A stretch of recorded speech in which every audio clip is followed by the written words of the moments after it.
جی حضرت، اکثر یہ دیکھا گیا ہے کہ میت کو دفن کرنے کے بعد لوگ جب گھر آتے ہیں تو گھر والے اس کا ہاتھ اور منہ صابن سے دھلواتے ہیں، تو یہ ضروری ہے ان کا ہاتھ اور منہ دھلوانا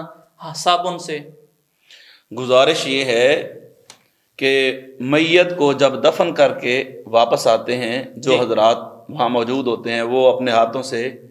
قبر پر مٹی بھی ڈالتے ہیں، تو ایسی صورت میں یہ ضروری نہیں ہے صحیح کہ آپ ان کو وہ ناپاک ہے معاذ اللہ، ایسی کوئی بات نہیں ہے۔ ان کے ہاتھ منہ دھلانا، ہاں ویسے گرد آلود ہو گئے ہیں، مٹی وغیرہ لگی ہوئی ہے تو ایسی صورت میں ویسے جھاڑ لیں، کپڑوں پر ہے، ہاتھوں پر ہے، یا آپ دھو بھی لیں صحیح، اور ویسے اگر وضو کرنا ہے تو وضو کر لیں تو ویسے دھل جائیں گے۔ لیکن یہ اعتقاد رکھنا کہ یہ معاذ اللہ قبرستان سے ہو کر آ رہے ہیں اور ان کے ہاتھوں پر قبرستان کی مٹی لگی ہوئی ہے، یا ان کے کپڑے گرد آلود ہیں تو کپڑے بھی دھوئے جائیں گے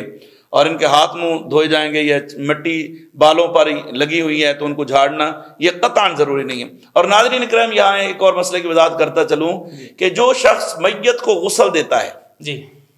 میت کو غسل دینے والے اس کے بیٹے ہیں یا وہ سال ہے یا اور عزیز و اقربا ہیں، تو جو حضرات میت کو غسل دیتے ہیں کیا ان پر جو ہے دوبارہ غسل کرنا واجب ہے؟ ایسی کوئی صورت نہیں ہے، کیونکہ میت کو غسل دینے سے بندے پر غسل واجب نہیں ہوتا۔ یہ نہیں ہے کہ وہ خود نہائے گا۔ جی بالکل، غسل دینے والے عموماً باوضو ہوتے ہیں، تو اب وہ جب غسل مردے کو دے رہے ہوتے ہیں تو ایسی صورت میں جو اس کے بدن پر پانی پڑ رہا ہے میت پر، تو وہ احتیاط کریں کہ وہ چھینٹے کپڑوں پر نہ پڑیں۔ صحیح، ٹھیک ہے جی۔ صحیح، تو اگر ویسے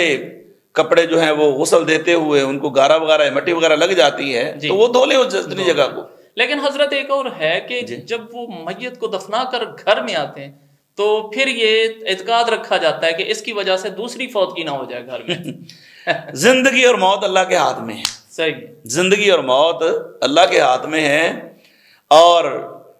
اگر یہ نیت رکھی جائے، یہ عقیدہ رکھا جائے کہ جناب جیسے کو دفنا کے آئے گا تو اس کے ہاتھ منہ نہ دھلائے تو اور میت بندہ کو اور دنیا سے چلا جائے گا، یہ تو ایک جہالت ہے۔ ہم مسلمان ہیں، ہمارے لیے اللہ پاک کا حکم کافی ہے، لن یؤخر اللہ نفسا اذا جاء اجلھا، جب جس کا وقت آئے گا تو اس نے اسی وقت جانا ہے، نہ کہ اس وجہ سے کہ جناب کہیں یہ دفنا کے آئے ہیں اس کی نحوست سے۔ ایسا کوئی نحوست نہیں ہے، اس طرح تو پھر کوئی کسی کو دفنائے نہیں، اس طرح تو پھر کوئی کسی کے قریب ہی نہیں جائے گا، نہ کسی کو غسل دے گا، نہ قبرستان میں لے کے جائے گا۔ بالکل، تو یہ ایک جہالت کی انتہا ہے، اور کیا کہہ سکتے ہیں ہم اس کو۔ تو بہرحال نہ کسی قسم کا غسل کرنا واجب ہوتا ہے،